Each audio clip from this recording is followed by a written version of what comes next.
Tired of scrolling endlessly for that one crucial chat?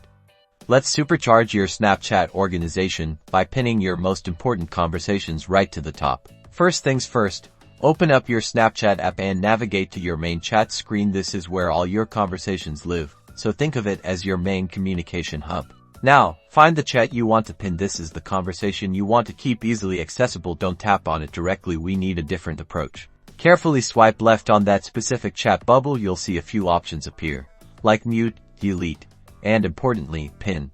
From the options that have appeared, tap on the pin icon. It's usually represented by a small pin symbol. Once you tap it, something magical happens. See that? Your chosen chat is now pinned. It will stay right at the top of your chat list, no matter how many new messages come in. This ensures you'll always see those important conversations first. This is perfect for keeping up with close friends, family, or even important group chats so you never miss a beat. You can pin multiple chats if you have several key conversations you want to prioritize. And that's it, a simple yet powerful way to keep your Snapchat chats perfectly organized and ensure your most important connections stay front and center. Happy snapping!